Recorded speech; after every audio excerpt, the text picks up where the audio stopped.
복된 주일 이 시간에 여기까지 나오신 여러분들 위해 하나님의 크신 은혜가 함께하기를 진심으로 기원합니다.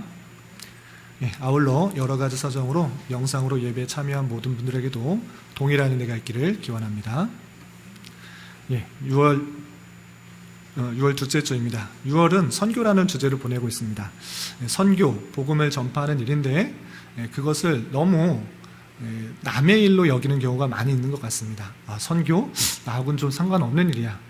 그러면서 선교라는 이야기를 들으면 선교사 또는 전도자, 그 사람들에게 국한시켜서 나와는 상관없는 이야기로 생각할 때가 많은데, 그것이 아니라 교회에게 주어진 사명일진데, 그렇게 해외에 나가서 복음을 전파하는 그런 선교사님도 있지만, 그 선교사님들이 그 일들을 잘 감당하기 위해서는 받쳐주는, 기도로 동역하고 또 물질로 후원하는 그런 사람들도 함께 있어야 된다는 사실들을 기억하면서 우리에게 맡겨진 것이 복음 전파의 사명이고, 해외로 나가지는 못하더라도 우리 주변에게 복음을 전파하는 사명이 있다라는 사실을 기억하면서 선교할 때 이건 나에게 해당되는 말씀은 아니야, 이렇게 별개로 생각할 것이 아니라 우리가 또는 내가 어떻게 그 일들을 크고 작게 감당할 수 있을지를 고민하며 한 달을 지냈으면 좋겠습니다. 특별히 오늘 말씀을 근거로 해서 복음을 전파하는 그 일들, 그것을 감당하는 것이 얼마나 큰 기쁨인지를 또 깨닫는 그런 시간이 되었으면 좋겠습니다. 오늘 말씀일기 본문은 예레미야 43장인데 말씀일기 본문에 따라 천천히 한 장 한 장 읽어가시는 분이면 43장이 지금 어떤 상황 가운데 있는지를 잘 아실 수 있을 텐데, 혹여나 말씀을 잘 따라오지 못한 분들을 위해서 다시 한번 복습하면서 전체적인 내용들을 다시 한번 설명해 드리도록 하겠습니다. 예레미야서는 1장부터 29장까지는 하나님의 백성이라고 하는 그 유다 백성들이 하나님의 말씀을 온전히 순종하지 않고 따르지 않고 또 우상수를 숭배하는 일들이 있었기 때문에 하나님께서 심판하시겠다라는 내용이 계속적으로 나옵니다. 그리고 심판 이후에 너희가 포로로 끌려갈 것이다 라는 내용들이 나오게 됩니다.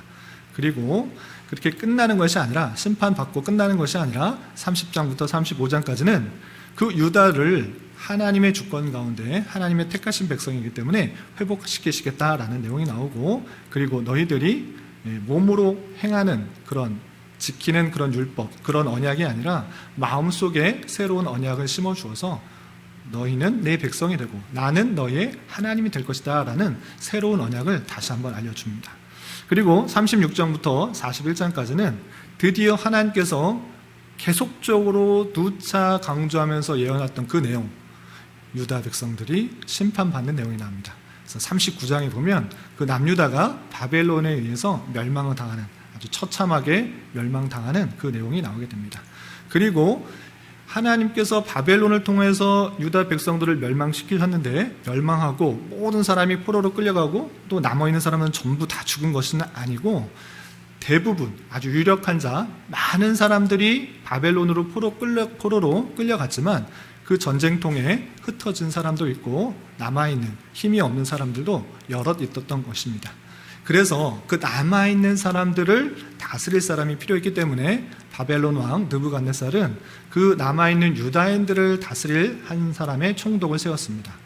바벨론의 통치를 잘 따를 그 사람들을 하나 세웠는데, 그 사람이 다름 아니라 그다랴라는 사람입니다. 이 그다랴가 남아있는 사람들, 유대에 남아있는 사람들을 통치하고 있었는데, 사람을 흩어졌던 사람들을 모아서 통치하고 있었는데, 그래서 통치를 잘하고 유다 백성들이 하나님의 회복 가운데 잘 먹고 잘 사는 것이 아니라 그다랴의 통치에 불만을 갖고 있던 또 한 사람이 있었습니다. 그래서 이스마엘이라는 사람인데, 성경에 이스마엘이라는 사람이 여러 등장하는데 동명이인입니다. 이스마엘이라는 사람이 등장해서 그 총독 그다랴를 죽였습니다. 그리고 그와 함께 있었던 사람도 다 죽여버리는 것입니다.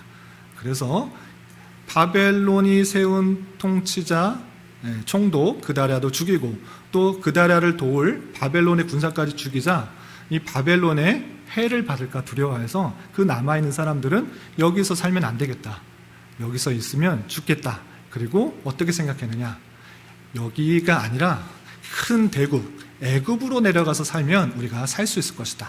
그렇게 해서 애굽으로 내려가려고 결정을 한 것입니다. 그런데 오늘 말씀여기 본문 43장이 아니라 42장에서는 그냥 자기의 생각과 뜻대로 애굽으로 내려가는 것이 아닙니다. 우리가 두려웁니까? 바벨론이 또 공격해 오면 또 큰 피해를 입으니까 우리가 애굽으로 내려가는 것이 맞은 것 같은데, 혹여나 하나님의 뜻이 무엇인지 우리는 물어야 된다. 그래서 남아있는 사람, 대표적으로 요하난이라는 사람과 그 군 지휘관들과 모든 백성들이 다 예레미야 선지자에게 왔습니다. 그리고 묻습니다. 예레미야 선지자여, 하나님께 물어주십시오. 하나님께 기도해 주십시오. 우리가 애굽으로 가는 게 맞습니까? 아니면 여기 남아있는 것이 맞습니까? 우리가 하나님의 뜻이 나오면 알려주시면 그것이 좋든지 싫든지 그것을 반드시 지키겠습니다. 우리 남아있는 사람들이 하나님의 뜻을 분명히 깨닫고 애굽으로 내려가든지 아니면 여기 남아있든지 하겠습니다 라고 하고 그 예레미야 선지자에게 와서 모든 사람에게 기도를 부탁합니다. 그리고 그 기도의 부탁 이후 10일이 지났습니다. 10일 이후에 하나님께서 예레미야 선지자에게 하나님의 뜻을 다시 한번 알려줍니다.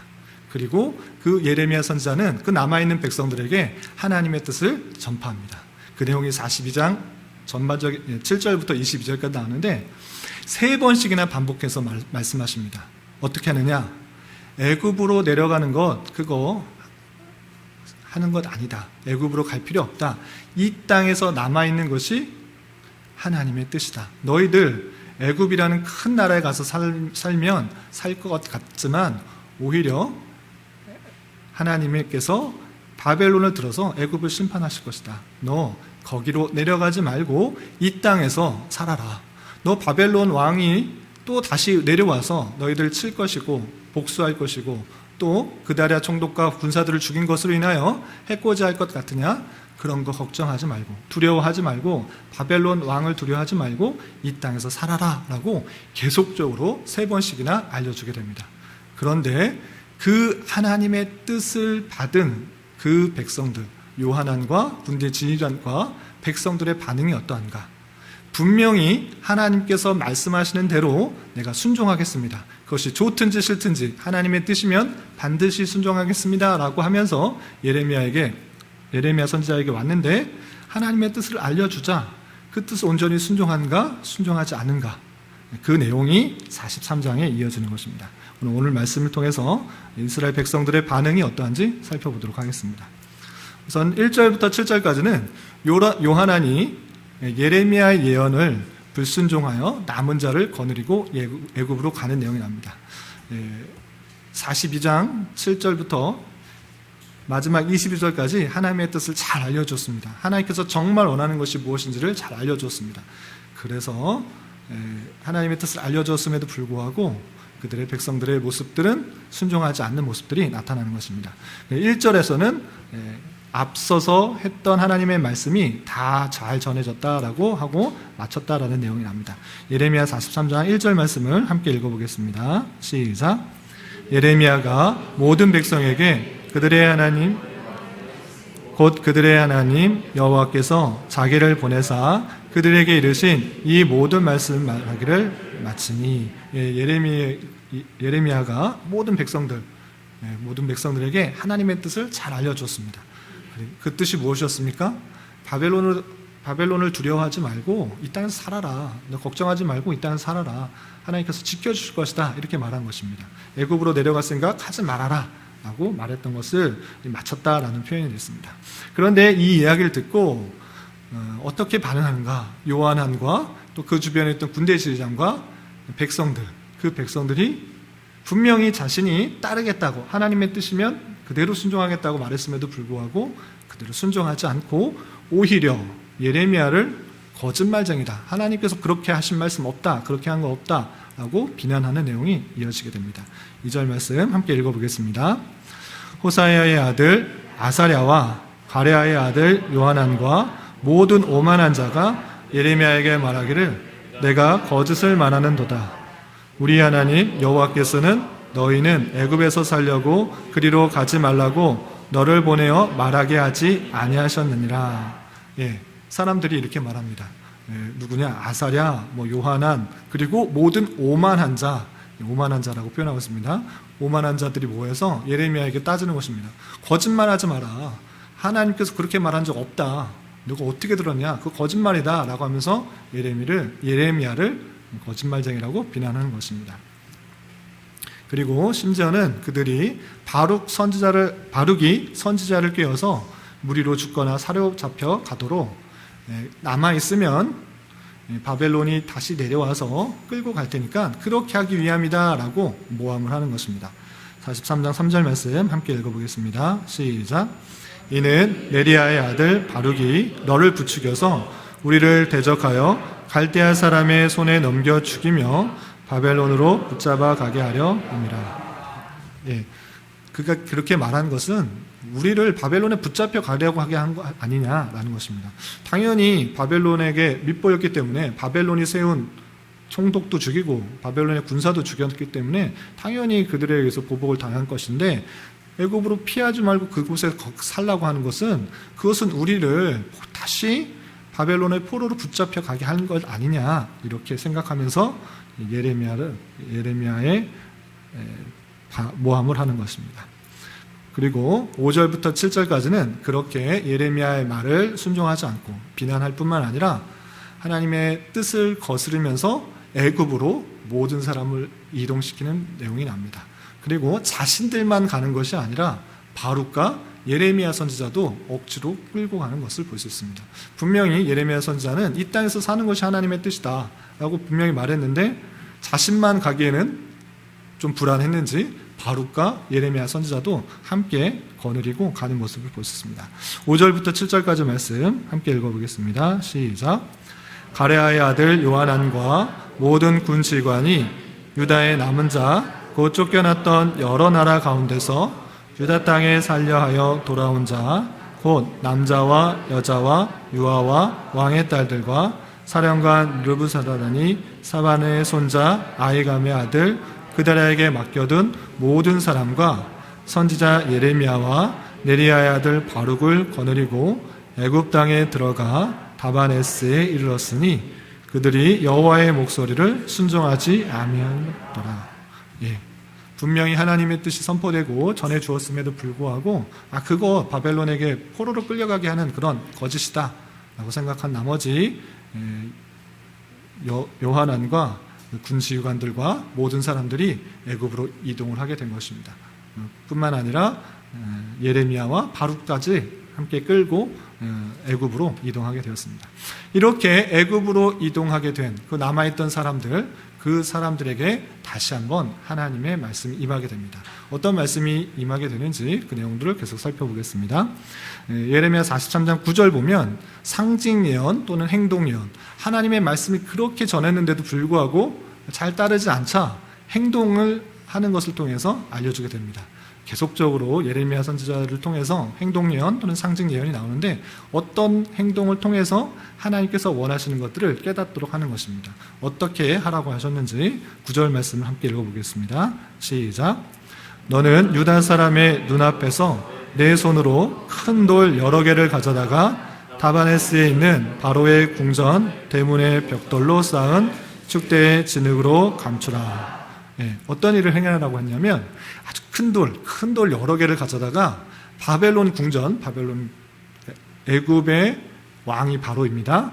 그 바로의 궁전 대문 앞에다가 벽돌로 쌓은 축대가 있는데 거기 앞에다가 큰 돌 여러 개를 갖다 놓고 진흙으로 덮어놓으라 라고 됐습니다.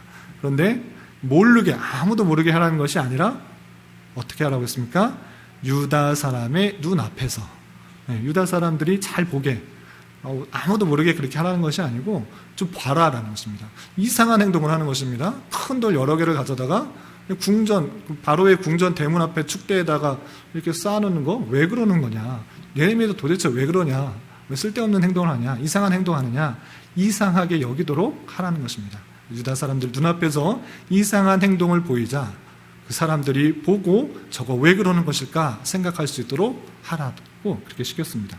그렇다면 이 상징 예언, 이 행동 예언이 무엇을 뜻하는 것인가? 하나님께서 그것을 뜻하는 것을 10절과 11절에 알려주셨습니다. 10절 11절 말씀 함께 봉독합니다. 시작. 그리고 너는 그들에게 말하기를 만군의 여호와 이스라엘 하나님께서 이와 같이 말씀하시되 보라 내가 내 종 바벨론의 느부갓네살 왕을 불러오리니 그가 그의 왕자를 내가 감추게 한 이 돌들 위에 놓고 또 그 화려한 큰 장막을 그 위에 치리라.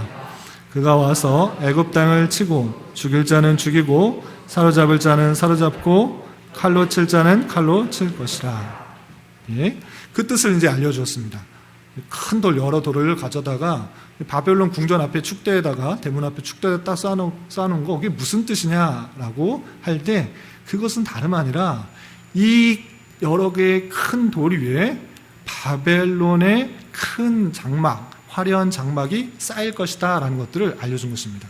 신기한 행동, 이상한 행동을 통해서 궁금하게 한 다음에 이것이 무슨 뜻인지를 알려주었는데 그것은 다름 아니라 애굽이 바벨론이라는 그 나라에 의해서 침략을 당하게 될 것이고 패배해서 그 바벨론의 왕궁이 바로의 왕궁이 바벨론의 큰 장막 그 왕궁으로 변하게 되는 그 일들이 있을 것이다 라는 것을 알려주는 것입니다.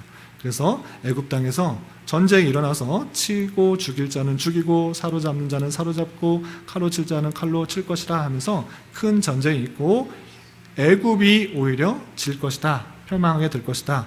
그 바로의 궁전이 바벨론의 장막이 될 것이다. 이렇게 알려준 것입니다. 그리고 그 애굽에 있었던 수많은 우상들, 그 우상들도 하나님께서 파괴하실 것이다 라는 내용이 12절부터 13절까지 이어지게 됩니다. 12절부터 13절 함께 봉독합니다. 시작.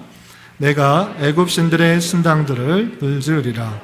느부갓네살이 그들을 불사르며 그들을 사로잡을 것이요 목자가 그의 몸에 옷을 두름같이 애굽 땅을 자기 몸에 두르고 평안히 그곳을 떠날 것이며 그가 또 애굽 땅 베세메스의 석상들을 깨뜨리고 애굽 신들의 신당들을 불사르리라 하셨다 할지니라 하시니라. 그냥 전쟁에서 끝난 것으로 그치는 것이 아니라 애굽에 있던 수많은 신당들, 우상들을 만들어 놓고 섬겼던 그런 신당들, 그것들을 다 불지를 것이다. 느부갓네살이 그것도 다 회파할 것이다. 애굽의 땅 베세메스 석상들을 깨뜨리고 신당들을 불사르게 할 것이다. 이렇게 하나님께서 전쟁을 통해서 그 애굽에 있던 수많은 사람들뿐만 아니라 우상들까지 멸망시키실 것이다 라는 예언들을 예레미야를 통해서 알려주게 됩니다. 이 내용까지가 43장의 내용인데 이것을 통해 우리가 교훈받을 것이 무엇인가 세 가지 정도로 정리해 보았습니다. 첫 번째, 요한안과 남은 자들의 모습이 우리의 모습은 아닌가 되돌아봐야 될 것입니다. 그냥 과거에 그냥 이스라엘 사람들이 그랬다더라 그냥 하나의 이야기로 붙이는 것이 아니라 성경을 통해서 주고자 하는 말씀은 그 모습이 그들의 모습으로 그치는 것이 아니라 우리들의 모습이다라는 것들을 알려주는 것입니다. 그들의 모습은 어땠습니까? 겉으로 보기에는 대단히 신앙적인 것 같습니다. 어떻게 말했습니까? 우리가 애굽으로 내려가기 전에 하나님께 뜻을 묻자. 하나님께서 어떻게 하라고 하시든지 내가 순종하겠습니다 라고 말을 했습니다. 그런데 하나님께서 주신 뜻, 계획, 그것이 자기의 생각과 다르자 그것을 무시해버리고 쳐버렸습니다. 하나님의 말씀을 순종하지 않았습니다. 그 모습이 그 당시에 그 사람에게만 있는 것이 아니라 오늘날 여전히 우리에게도 있다라는 사실들을 잘 알아야 될 것입니다. 잘 한번 보십시오. 여러분들의 모습을 보십시오. 정말 하나님의 뜻에 순종하고 있습니까? 하나님의 말씀이 있으면 그 말씀 가운데 순종하고 있습니까? 아니면 내가 원하는 마음, 원하는 말씀, 내가 필요한 말씀, 그 말씀만 받아들이려고 하고 있는지 되돌아봐야 될 것입니다. 하나님의 뜻을 순종하는 것 같아 보이지만 내 뜻과 다르면, 내가 원하는 것과 다르면 그것은 남의 이야기야, 조금 뒤의 이야기야, 내게 필요한 말씀이 아니야, 다른 사람의 이야기야 라고 생각하면서 하나님의 뜻을 버려버리고 묻어버리고 배척해버리는 그런 모습이 우리들 가운데 여전히 있는 부패와 타락 가운데 있다는 사실들을 잘 알아야 될 것입니다. 이때 당시에 요한안과 남은 자들의 모습은 인간의 부패와 타락의 전형적인 모습을 보여주는 것입니다. 하나님을 믿고 의지하는 것 같지만 내 생각에 맞춰서 맞지 않으면 버려버리고 그냥 하나님을 내가 원하는 방식으로 섬기려고 하는, 하나님의 뜻이 내 뜻에 맞으면 섬겨주는 그런 모습들이 아주 부패하고 타락한 인간의 모습을 보여주는 것입니다. 구약 성경은 하나님을 떠난 인간의 타락한 모습을 적나라하게 보여줍니다. 그들의 힘과 노력으로, 의로 선하게 되지 않습니다. 사람이 얼마나 타락한지를 보여주는 것이 성경의 말씀입니다. 구약 성경이 보여주는 것은 무엇이냐? 위인전을 말하는 것도 아니고, 역사를 알려주는 것도 아니고, 또는 과학적인 사실을 알려주는 것도 아니고, 인간이 얼마나 부패하고 타락해지는지를 보여주는 그런 말씀인 것입니다. 사람에게 기댈 것이 전혀 없다. 너희들 모습을 봐라. 하나님이 그렇게 경고했는데 순종했냐? 심판하는 것들을 보면서도, 하나님의 말씀을 따르지 않으면 이렇게 처참하게 심판을 받는지를 알면서도 너희들이 온전히 순종한다고? 하나님의 말씀이 주어졌는데도 너희들이 순종한다고? 스스로 힘으로 그 말씀을 순종하고 따를 수 있다고? 그런 것 아니다. 스스로의 힘으로는 하나님의 말씀을 순종할 수조차 없는 그런 부패하고 타락한, 처절히 참혹한 비참 가운데 있는 것이 너희들의 모습이다. 우리의 모습이 얼마나 의롭다고 생각하는 그조차가 얼마나 부패한지를 보여주는 것이 구약 성경의 내용이라는 것입니다.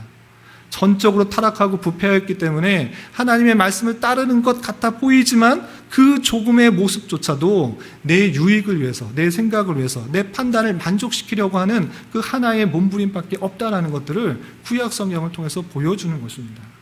어떤 사람도 어떤 의의를 가지고, 자신의 힘과 능력을 가지고 구원받을 수가 없고 하나님의 의를 만족시킬 수가 없다라는 것들을 계속적으로 보여주고 있는 것입니다. 다양한 방편으로 알려주고 깨닫게 해주지만, 말씀이 선포되고 알려주지만, 우리의 부패한 심령은, 우리의 타락한 심령은 그 말씀에 좇기보다는 내 유익과 만족을 위해서 내 생각을 관철시키는 방향으로 나간다는 것이 구약 성경을 통해서 계속적으로 알려주는 것입니다.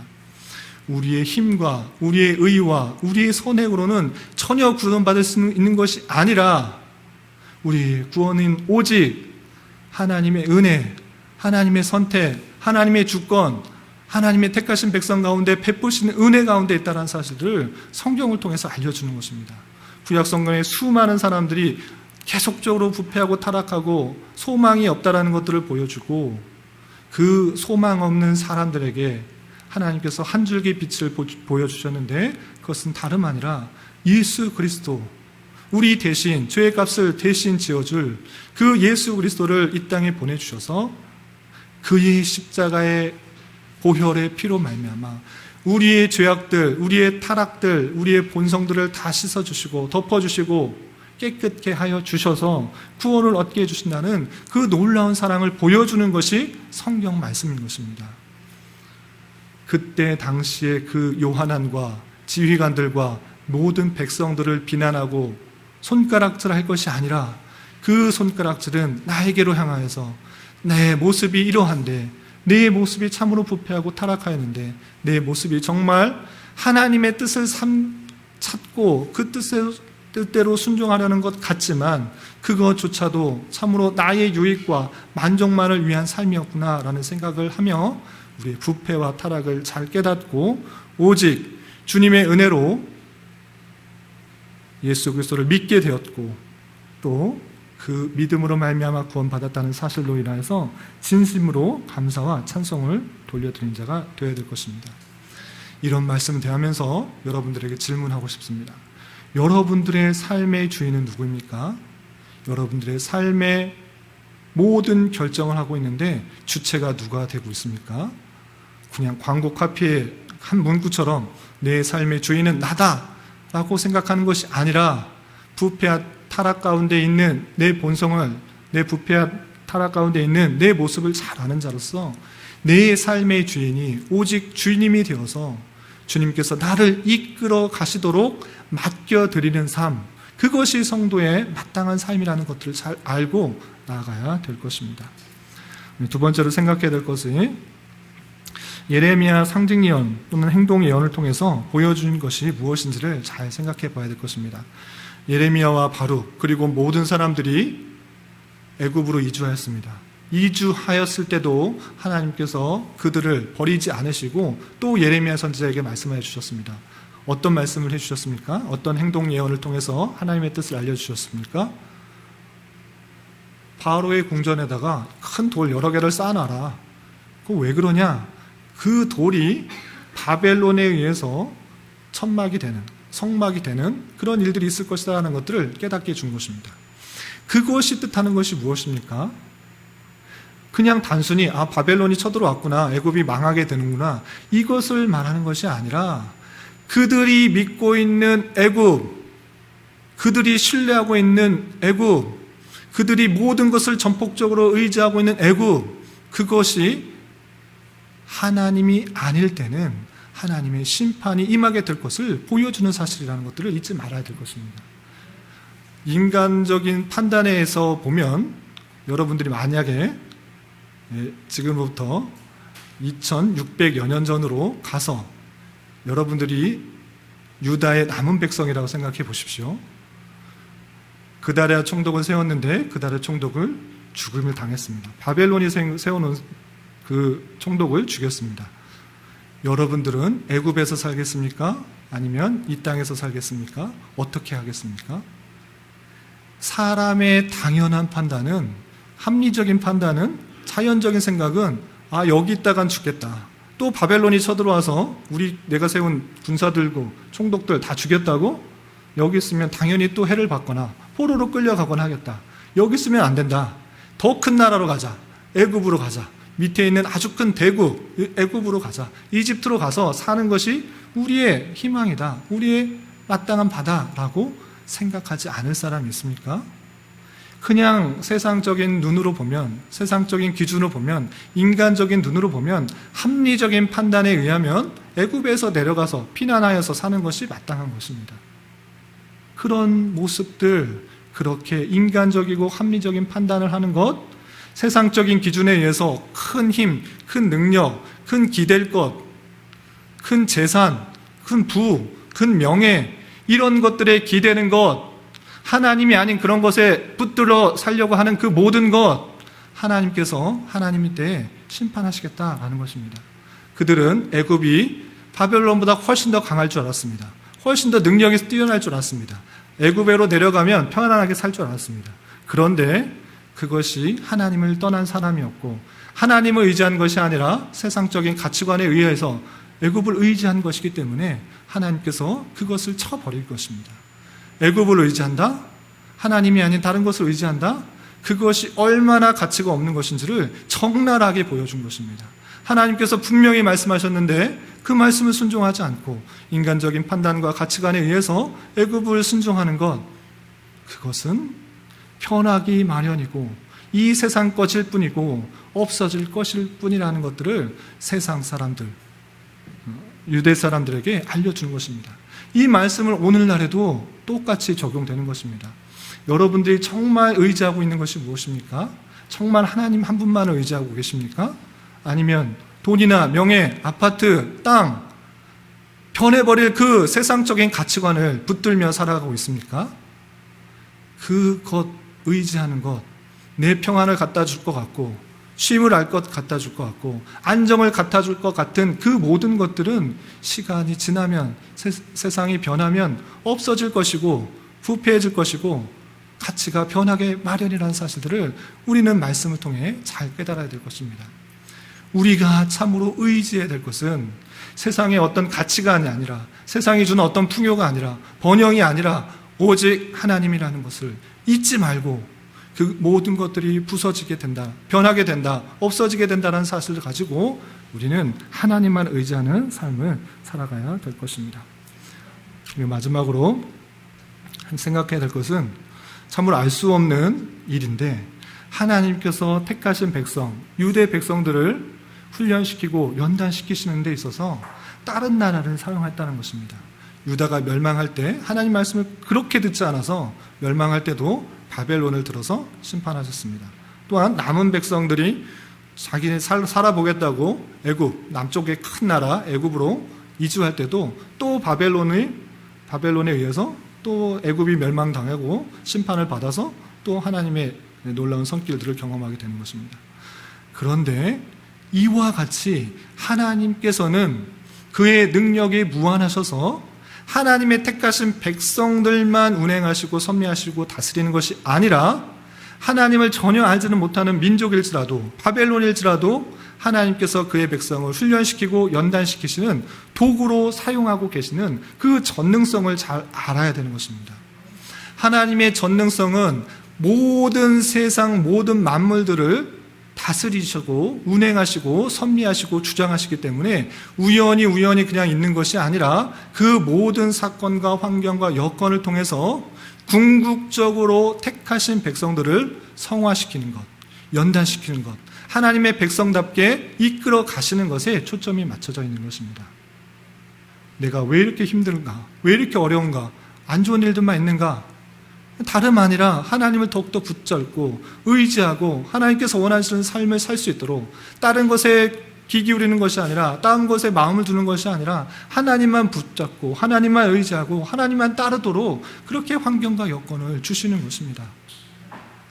하나님의 시간과 섭리에서는 우연이란 존재하지 않는 것입니다. 그 모든 것들을 통해서 하나님께서 수단을 사용하셔서 하나님 백성을 성화시키는 수단으로 이용하신다는 사실들을 잘 알아야 될 것입니다.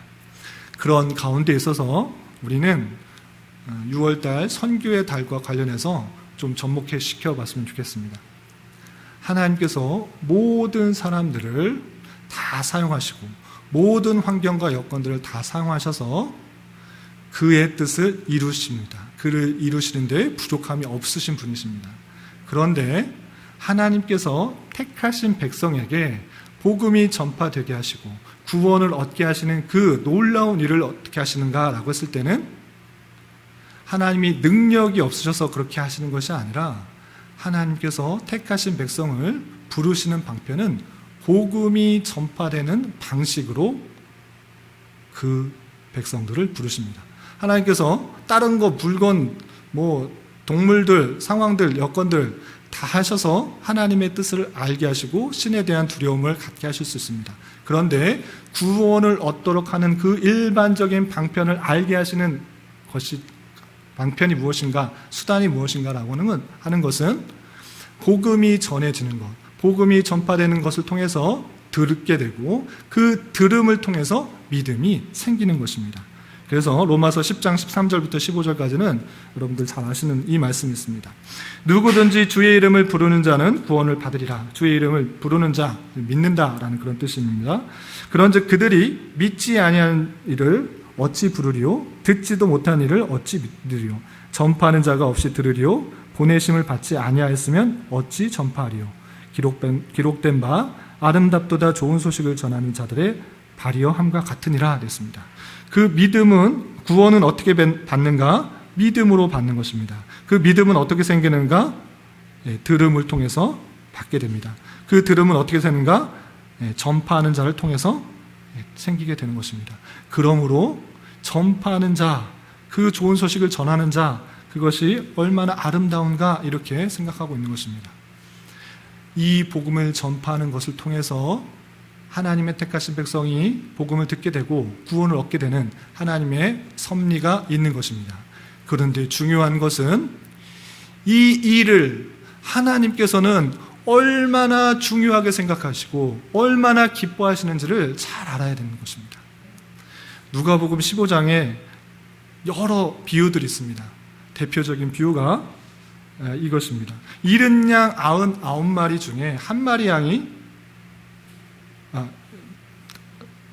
양 90마리 중에 한 마리 잃은 양이 있으면 그것을 찾으러 가지 않겠느냐, 그리고 그것을 찾으면 얼마나 기뻐하겠느냐, 이런 표현을 한 것입니다. 또 15장 10절에는 이런 표현들이 있습니다. 내가 너에게 이르노니 이와 같이 죄인 한 사람이 회개하면 하나님의 사자들 앞에서 기쁨이 되느니라. 하나님께서 어떤 것을 정말 기뻐하시는가, 다양한 표현들이 있지만 누가복음 15장에 의하면 한 영혼이, 하나님의 택하신 그 영혼이 주님께 돌아온 것, 그것이 정말 기쁩니다. 그것을 찾기 위해서 그렇게 애쓰며 돌아다니는 것이고, 그 돌아다니는 통해서, 복음을 전하는 것을 통해서 돌아오는 것이 참으로 기쁘다. 하늘에서 정말 기쁜 일이 되는 것이다. 한 영혼이 돌아오는 것이 천하의 어떤 것보다 귀하다라고 말씀해주고 있는 것입니다. 그것을 통해서 하나님의 기쁨이 무엇인지를 우리는 깨달을 수 있습니다. 그것은 무엇입니까? 하나님의 기쁨은 하나님의 택하신 백성이 우리의 노력, 우리의 열심 또는 우리의 복음 전파의 수단을 통해서 돌아오는 것 정말 기뻐하신다라고 말씀해 주는 것입니다. 하나님께서 그렇게 하실 수 있으시지만, 능력으로 그냥 하나님께서 부르실 수 있으시지만, 일반적인 방편은 우리의 복음 전하는 것을 통하여서 택하신 백성이 돌아오는 것이고, 그것을 참으로 기뻐한다라는 거 하고 있는 것입니다. 그렇기 때문에 우리가 복음 전파의 수단으로 사용된다는 것, 하나님의 선한 도구로 쓰임을 받았다는 것, 그것은 정말 놀라운 영광이라는 것입니다. 제가 뜬금없이 사진에 바이올린 켜는 것을 올려놨습니다. 이 무슨 뜻인지 궁금하실 수 있을 것 같아서 설명을 드리겠습니다. 잘은 모르겠지만 음악가들에게 있어서 조금 이렇게 수준이 좀 높은 사람들은 악기를 좋은 걸 뜻하느냐 나쁜 걸 뜻하느냐에 따라서 불평하고 불만하고 악기가 안 좋다 이렇게 탓하기도 하지만, 아주 뛰어난 연주자는 악기를 탓하지 않는다고 합니다. 맞는지 잘 모르겠어요. 뭐 탓하는 사람도 있을 수 있지만, 아주 능한 사람은 악기가 어떠냐에 따라서, 그건 물론 악기가 좋으면 더 좋은 소리가 나겠지만 악기가 못한다 이렇게 말하지 않고, 그 악기의 안 좋음에도 불구하고 잘 연주하는 사람이 정말 좋은 연주자라는 것입니다. 그런데 이 악기의 입장에 있어서는 어떻게 할 수 있느냐, 누구 손에 달려 있느냐에 따라서 나중에 유치원생들이 낑낑낑낑 되는 그런 아주 그냥 아무데나 놓아버리는 그런 악기가 될 수 있고, 아주 뛰어난 연주자의 손에 붙들리는 순간 아름다운 연주가 울려 펴지고, 그 연주로 인해서 많은 사람들이 즐거움을 느낄 수 있는 그런 악기가 될 수가 있는 것입니다. 여러분들은 어떤 도구가 되고 싶습니까? 누구 손에 붙들려 살아가고 싶습니까? 하나님께서 진정으로 기뻐하시고 원하시는 그런 삶이 있는데, 그것으로 쓰임 받는다고 하면 하나님의 복음 전파의 수단, 하나님께서 정말 기뻐하시는 수단, 정말 정말 좋아하시는 그 일로 내가 쓰임을 받고 있다는 것에 인해서 진정으로 기쁨과 감사와 영광이 돌려지는 것입니다. 아주 유명한, 몇 번 예화를 들었었는데, 아주 유명한 영화에 출연하는 것 그 자체가 그 배우에게서는 영광인 것입니다. 내가 이런 영화에 이런 감독의 배우로 출연했다고, 쓰임 받았다고 아주 기쁨과 감사가 되는 것입니다. 마찬가지로 내가 악한 도구로 쓰임 받는 것이 아니라, 심판의 도구로 쓰임 받는 것이 아니라 하나님의 선한 도구로 쓰임 받아서 하나님께서 정말 기뻐하시고 즐거워하시는 그 복음 전파의 수단으로 쓰이는 것에 기쁨과 감사로 함께 여기며, 내가 그것을 감당할 수 있는 자로 쓰임 받는 것에 기쁨으로 여길 수 있는 우리가 되어야 될 것입니다. 이런 기쁨과 영광을 함께 누릴 수 있는 저와 여러분, 우리 모두가 될 수 있기를 진심으로 기원합니다. 기도하겠습니다. 하나님 아버지, 감사합니다. 오늘 말씀을 통하여 하나님의 뜻을 묻고 그대로 순종하려는 것 같았지만, 내 생각과 판단에 의해서만 움직이려 하고 하나님과 그 말씀이 아니라 인간적이고 합리적인 방식으로 세상을 의지하려는 모습이 우리에게 또한 있음을 깨달았습니다. 주님, 저희들을 불쌍히 여겨주시고 저희들의 마음과 생각을 온전히 주장하여 주시사 하나님의 뜻을 좇아 살아가기 힘쓰며 주님의 백성답게 잘 훈련되며 성숙되어 줄 수 있도록 주님 인도하여 주시옵소서. 특별히 저희들이 전능하신 하나님의 기뻐하시는 선한 도구로만 쓰임받을 수 있도록 주님 은혜 내려 주시옵소서. 예수님의 이름으로 기도드리옵나이다. 아멘.